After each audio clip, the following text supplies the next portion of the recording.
आपका नाम क्या है? मेरा नाम डॉक्टर गणेश विठल भाई बारैया है।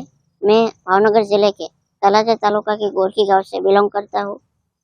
तो आप शुरुआत हुई, आपके हाइट 3 फुट की है, उसको लेके पढ़ाई से लेके एमबीबीएस करने तक कैसा सफर रहा?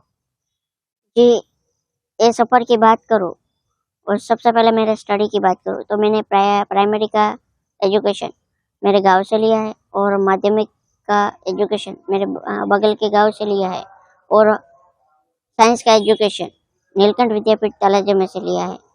जब मैंने 12th साइंस पास किया और उसके बाद आने वाली नीट यूजी की एग्ज़ाम 2018 में दी और एमबीबीएस में एडमिशन के लिए अप्लाई किया, तो मेडिकल काउंसिल ऑफ इंडिया ने मुझे मेरी डिसेबिलिटी की वजह से रिजेक्ट किया गया। उस टाइम में खूब बहुत ही डिसअपॉइंटमेंट हुआ और मैंने ये रिजेक्शन की बात मेरे प्रिंसिपल नीलकंठ विद्यापीठ तलाजा के प्रिंसिपल डॉक्टर दलपत भाई कातरिया और रेवती सरवैया से की।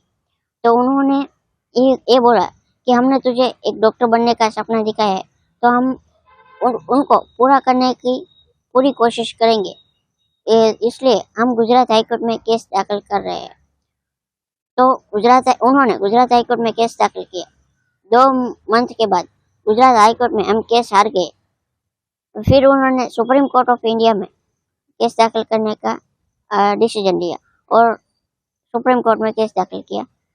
4 महीने के टाइम में सुप्रीम कोर्ट का जजमेंट आया 22 अक्टूबर 2018 को कि आपको एमबीबीएस में एडमिशन मिल सकता है और उसकी आपकी डिसेबिलिटी की वजह से आपको कोई रोक नहीं सकता। और तब तक मेडिकल की एडमिशन की प्रोसेस कंप्लीट हो गई थी 2018 में।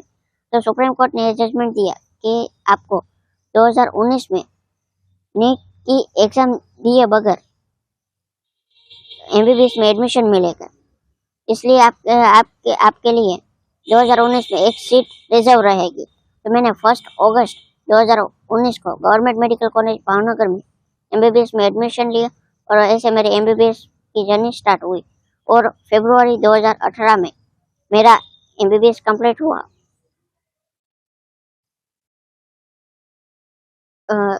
1 अगस्त 2019 को मेरा एमबीबीएस का एडमिशन हुआ और ऐसे मेरे एमबीबीएस की जर्नी स्टार्ट हुई। फरवरी 2024 में मैंने एमबीबीएस कंप्लीट किया और मार्च 2025 में मैंने इंटर्नशिप के साथ एमबीबीएस कंप्लीट किया और अभी मुझे गुजरात सरकार के नियम अनुसार 1 साल के लिए बॉन्डेड मेडिकल ऑफिसर की ड्यूटी आती है। तो इसकी पोस्ट पे मुझे सर्टी जनरल हॉस्पिटल में मेडिकल ऑफिसर की पोस्ट पे नियुक्त किया गया है। बात कीजिए तो ये सब कठिनाई हुई है, पर अभी ये सबसे बड़ी बात ये है, आप पेशेंट को मतलब आप कैसे ट्रीट करते हैं, क्योंकि आपकी हाइट और पेशेंट की हाइट को देखने में ये सब कठिनाइयाँ कैसे सब मैनेज करते हैं? जी, पेशेंट को चेक करने में थोड़ी बहुत दिक्कत रहती है कि अगर कोई पेशेंट अनकॉन्शियस हो या यानी कि बेहोश हो तो उनको ट्रीट करने में थोड़ी बहुत प्रॉब्लम रहती है।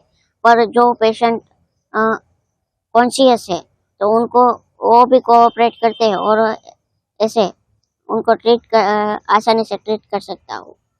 कभी ऐसा हुआ किसी पेशेंट ने आपकी हाइट देखी फिर सोचा ये डॉक्टर, किसी ने कुछ बोला, कुछ ऐसा हुआ कोई बात? जी, कई तरह के फीडबैक मिलते हैं। कभी कभी पॉजिटिव फीडबैक मिलते हैं, कभी नेगेटिव भी मिलते हैं।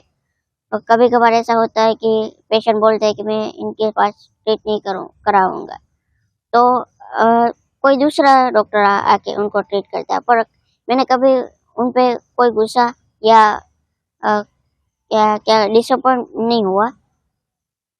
शायद उनके भी अलग ही थॉट होंगे और जो नेगेटिव लोग होते हैं उनको कभी वो कभी पॉजिटिव हो ही नहीं सकते।